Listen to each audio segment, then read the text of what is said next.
All right. Good morning, good afternoon, good night, depending on what part of the world you are joining us from. I'm Alex Faust, your host of Conversations at the Edge, and I'm very excited to welcome a very new guest and the newest thought leader as part of the Growth Institute community, Stephanie Paul.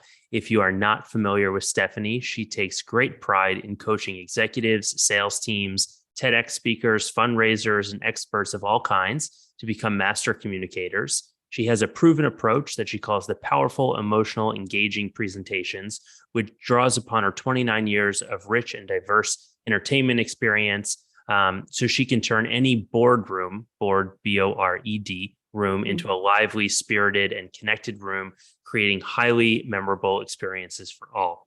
And she, like I said, is the newest thought leader at Growth Institute for her course, which is called The Deep Dive, Unlocking DISC, where we talk about how most teams never really achieve high performance because they don't have the proper training in communication. So whether you're a first-time learner of the DISC assessment, have no idea what it is, or have been utilizing DISC for a long time, this is going to be a great conversation. And I'm looking forward to digging in. So Stephanie, welcome to Conversations at the Edge. Welcome to Growth Institute. And where are you calling in from today? I'm calling in from Los Angeles, California. Well, I hope it's a wonderful and beautiful day there. It's raining. Oh, that's unfortunate. It's been raining all month. It's suddenly Los Angeles turned into a rainforest. It's hilarious. Wow. Well, a good thing you're indoors, and we'll have a warm, sunny conversation to hopefully change the tide. But I want to jump right in for those of the folks in the audience or listening in who don't really know what DISC is. Can you talk about what makes the DISC assessment such a great tool for understanding yourself, understanding your team, and in turn, a communication tool to improve performance? Absolutely. So DISC is an assessment where it assesses observable behavior. The thing that I love about DISC is because I'm a bit of a geek when it comes to human behavior.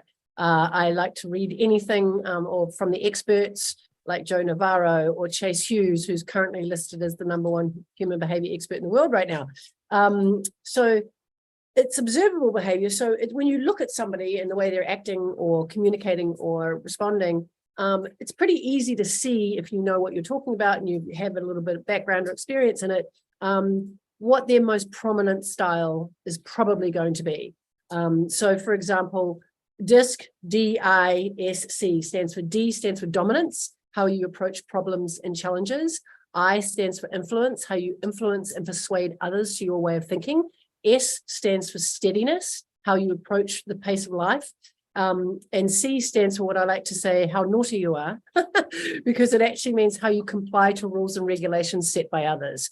And we can usually see that in someone's behavior, like a lot of CEOs or founders of startup companies and things like that, in my experience, tend to have a high D or a prominent D in their DISC style. So they're more direct, they're more bottom line oriented, they're futuristic thinking, those types of things. And you can usually get that from, somebody who starts a conversation with you might get straight to the point.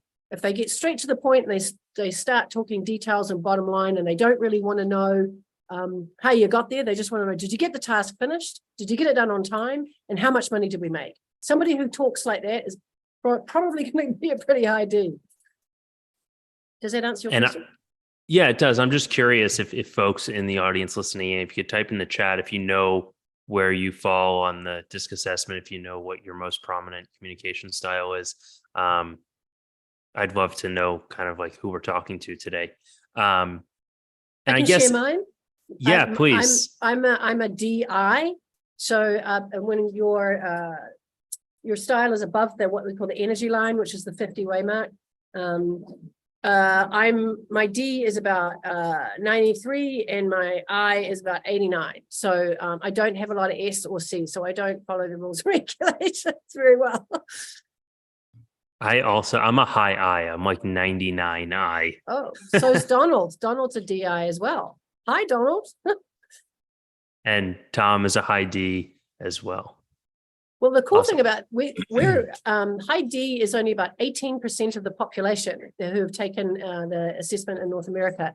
And high C's are about another 18%. And then the I's and the S's fill in like 31 and 33% of the population. So predominantly, most people are going to fall into I and S. I'm most people, I guess.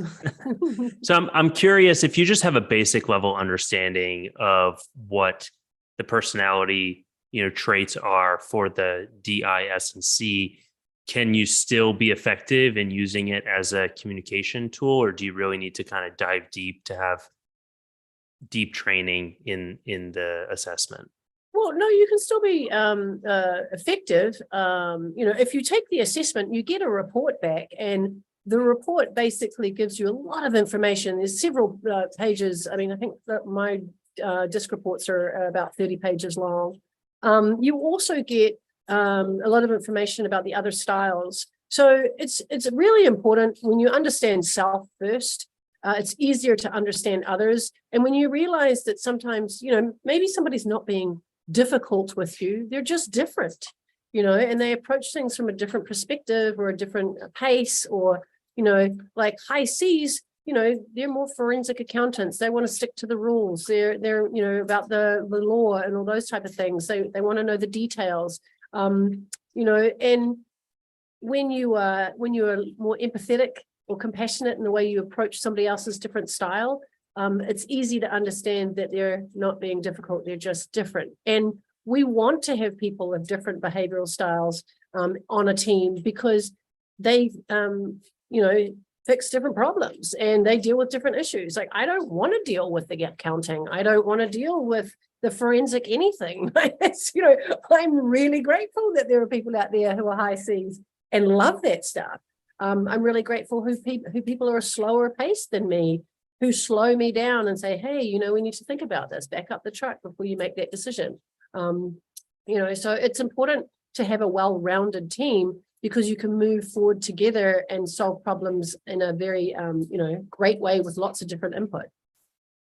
That's interesting. So I'm curious, when it comes to filling out a team and using DISC, are there certain roles that you find you want to look for specific personality types? You mentioned C for, maybe a data analyst or a legal counsel, D for a CEO potentially. But when you're working with companies and leaders, are you recommending specific types of personalities for different roles? There's what we call with the assessments that I use, because I don't just do DISC, I actually do other assessments as well. I'm certified in 5 of them.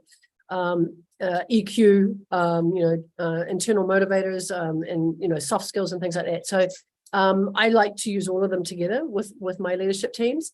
However, when somebody's looking for a specific role, what we do is we create a benchmark, and everybody who in the team is going to communicate with that new role would put their input in, like, I need this type of person, I need da. So then we create this quote unquote fake person, but that has the attributes of the person that would be best suited for that role, if that makes sense. So yeah, obviously, when we have a natural style and an adaptive style, and if we are able to live in our natural style, we're much more comfortable. If we're constantly pressured into our adaptive style that shows up on the DISC report, we can be under extreme stress. And the report actually shows if you're under incredible stress, it'll flatline. It's really interesting. I've seen it a couple of times when my reports have come back. And the first time I saw it, it was a friend of mine had asked me to run her husband's assessment. And it came back and he was under extreme stress. And I said to her, look, before I talk to him and give him his report, I just want to know, because you're his wife, is he under extreme stress? That's what's showing up in the report. And she said, oh, yeah, he's deployed in Afghanistan right now. And I was like, okay, that's kind of a stressful environment to be in. And the other time I saw it was a client of mine who was the founding CEO of a company that was growing at a rapid pace and expanding into multiple countries. And he didn't have an executive team in place. So he was kind of wearing multiple hats as his company sort of ran away. And he was literally pulling back on the sales and like holding off on deals because he just couldn't handle it. So it does actually show up. And it is better for us, if we are a C, to do C roles. If we are a D, to do a D role, to try and get a D in a C spot, that's like putting a square peg in a round hole. It's just not going to fit. It will fit, and you can bash it in there as long, but that person's going to become very stressful and not very comfortable and not be happy in their environment. Thank you for that. And just a reminder, if you're here live and you have questions, we've already got a couple in the chat and Q&A, but please feel free to type those in. The last 10 minutes, we'll get to all of your questions. But Stephanie, I'm curious, what recommendations do you have for leaders and employees who are maybe at opposite ends of the communication spectrums? And they process information and they like to share information very differently. How do you get them to collaborate and, work together without getting frustrated that, the D won't give me the details and the C is giving me too much stuff. I can't absorb all this information. So in my training at the end, the tab says more from Stephanie Paul. If you go to that tab, I've actually broken down the styles. The D, the I, the S, and the C, and I've given a cheat sheet for each style. Now, the statistical odds of somebody being a pure D, a pure I, and a pure S and C is pretty rare. I think it's only like 0.25% that there shows up pure C's in the assessment data. So we're generally blended styles, but your prominent style like mine is D, but I is just a little bit underneath there. So sometimes I joke that my D slaps my I up, that when my I is being too chatty catty and happy and persuasive and influence.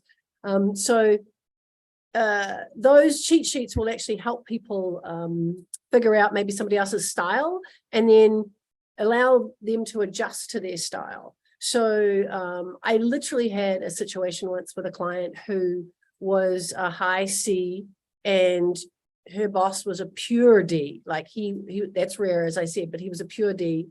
And he sent her this email and she sent it to me and she goes, "Can you read this email? Like, it's just, he's being so rude and and she had sent out this report and, and thought she'd done this amazing due diligence and all the details were in there and everything. And I said to her, he's not being rude.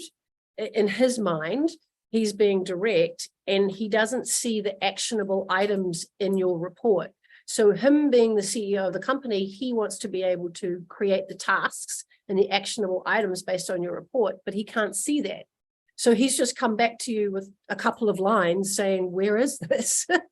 And she thinks she gave him the world, So it's very interesting, I think, for people to read the other styles or understand the other styles. If you've done the report before and you have your own report, then you'll have information on those styles. Or if you're part of the Growth Institute, you can just go to that tab and get the cheat sheet and sort of keep it in your back pocket somewhere or download it so that in the future you can use it when you're going to speak to somebody of an opposing style or you're guessing they're an opposing style.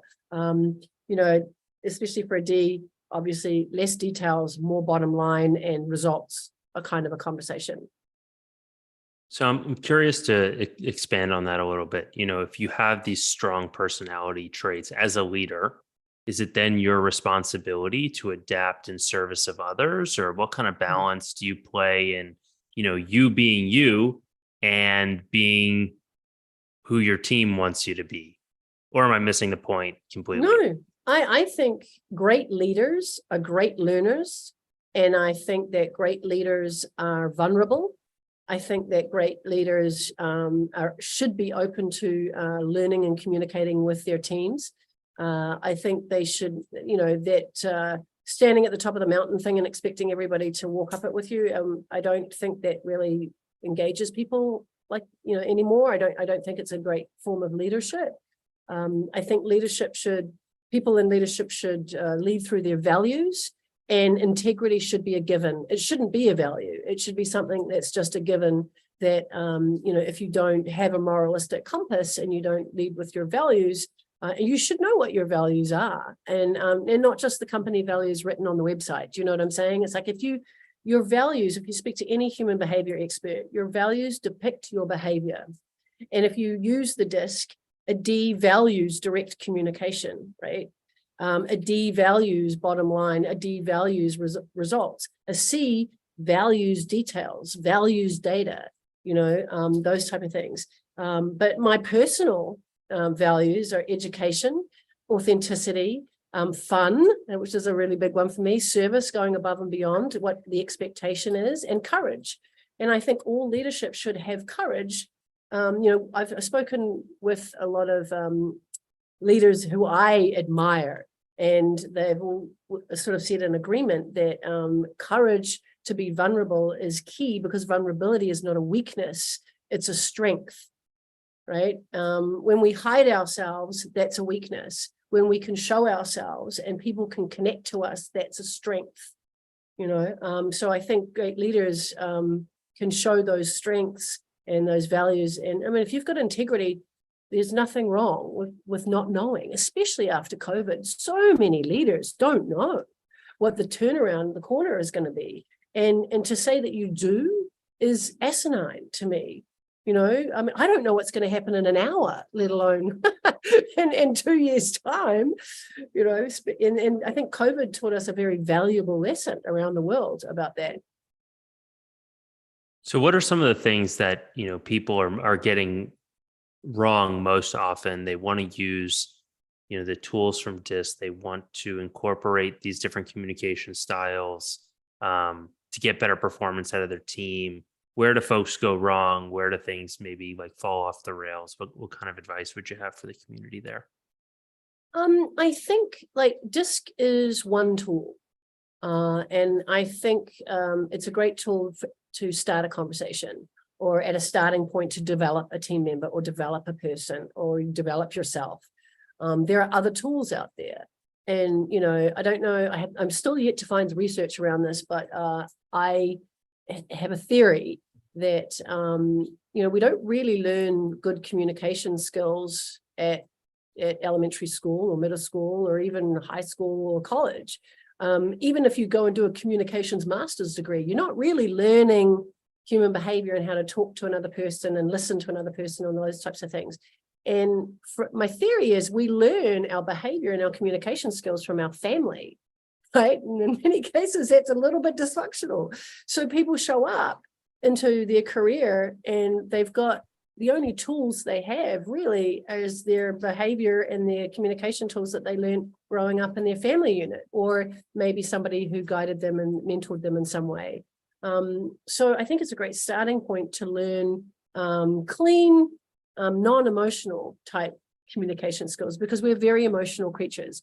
Our brain has a huge component to it, which is our limbic system or amygdala area. And before we even get to logic and reason and language, that part of our brain gets hold of that message first, and we have an emotional reaction to it. And if we don't know how to, control our emotions through our emotional intelligence, we might not have a great emotional reaction to it, and then our communication goes out the door, because we all know what it feels like when you're so angry or so emotional, you can't think straight, right? So you need your neocortex, which is where that meditative state, or that, what I'm thinking of is not, where you stop yourself and you slow down and you think, okay, take a few breaths. What am I going to say next? That type of communication. And that comes with practice. So DISC is a great tool, but I think learning yourself how to use it and put the stop on any kind of emotional thing and check in, hey, wait a minute, is this my perception? Is this really happening? Or and I always say to my clients, ask a lot of questions. One of the best states to be in is curious, and to stay curious. And you can use the DISC to literally ask questions of other people to find out what their style is. It's that simple. If I didn't know somebody was high S, or I thought maybe they had a lot of S, I would start asking them how questions. The S likes how questions. Well, how do you see that happening? And they take a longer time to build trust with people.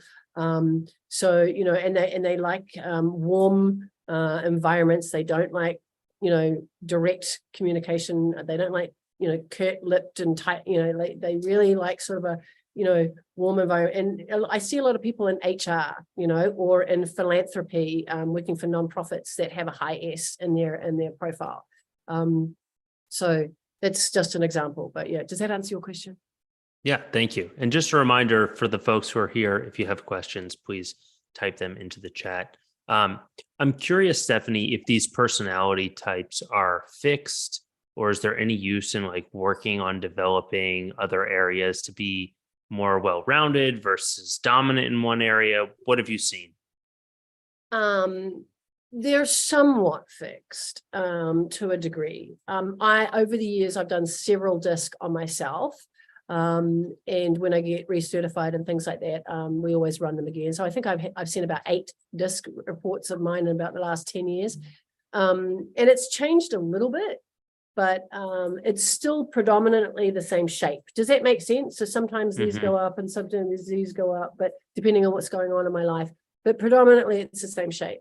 As far as growth goes, I think EQ, emotional intelligence, is a really key component to that. I think learning to understand human behavior, and if you want to research Joe Navarro, he's like, like the king of human. He wrote the dictionary on human behavior. Understanding human behavior so you read it better, because the DISC is a certain. I kind of think of it as like a blanket, an idea, a starting point. Only because of the training that I've done on human behavior and the rabbit hole that I went down. But it's a great tool as a starting point. Absolutely. It's a great tool as a reminder in the team. You can get your DISC printed out, keep it on your desk, whatever, wear it around your neck. I don't know, whatever you want to do with it. But, if you have it somewhere and everybody on the team has it on display, like on the back of their computer or whatever, when you go to have that meeting, you're like, oh yeah, that's right. OBS at SC. So I'm going to need to slow down my pace and ask more how questions and get into the details with him and all that kind of stuff, and be less of me, and be more open to bringing him out in the communication. Does that make sense? Yeah, thank you. And Achilles is asking if you think our styles have changed post-COVID. I was talking to a colleague of mine, and she joined my Woman in Leadership Mastermind group, and I run their assessments when they join us. And she said she used to be a super high D, and her D was still high above the energy line, but it had dropped down and her S had come up.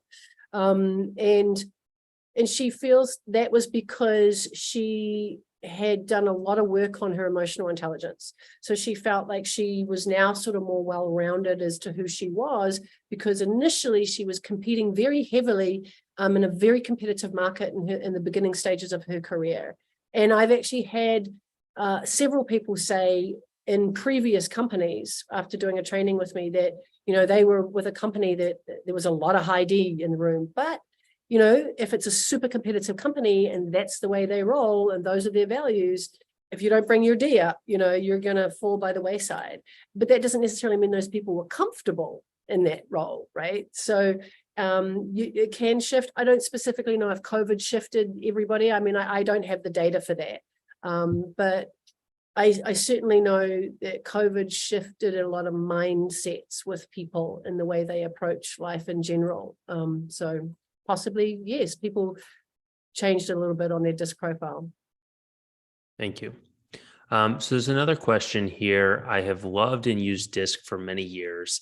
The secondary benefit of DISC assessments that I have valued for many years has been the time assessment that Wiley used to provide and is now discontinued. Time management by entrepreneurs has been classically very poor. Any thoughts on time management and assessments for that? There's a book called Tiny Little Habits.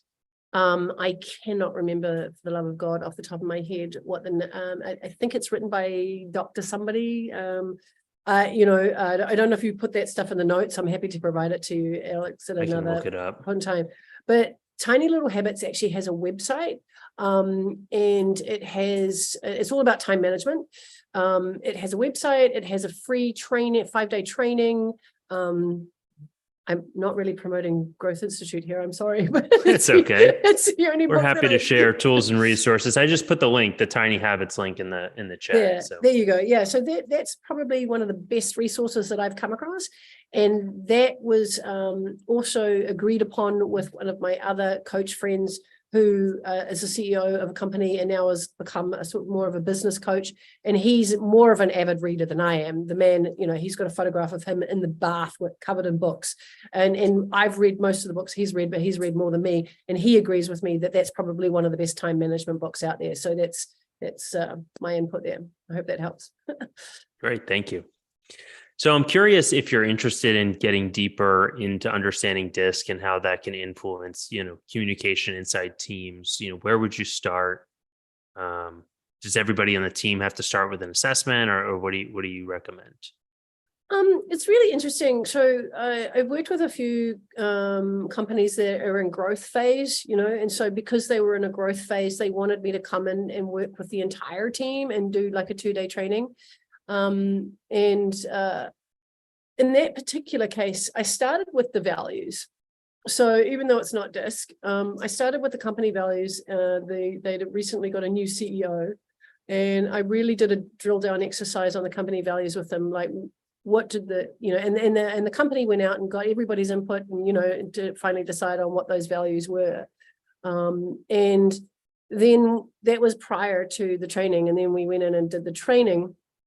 And I got everybody individually to do an exercise with me of their own personal values, and then share them in their small groups and things like that. Because we had about 60 people at the training, and then I started the DISC training. So I showed them how their values played into what their style was in their DISC. Does that make sense? So their personal values, and if they were more of an S, certain things really played into that style. So I really wanted them to truly understand how their values depicted their observable behavior. And that, it would be the way that I personally go about it. Other people do different things, but I think values are incredibly important. And like, whether you know your values or not, they actually drive your behavior. So I mentioned that before, but I can't say that enough because it's really true. That's great. Thank you.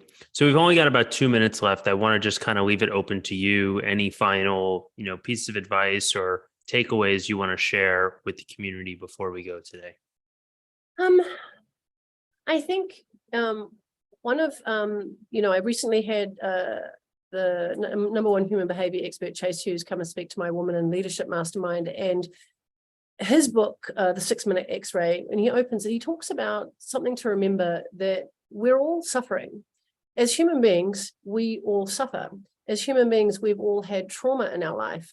And whether we've had training around that, or we've looked at that, or we've done our work on that, like Byron Katie talks about the work.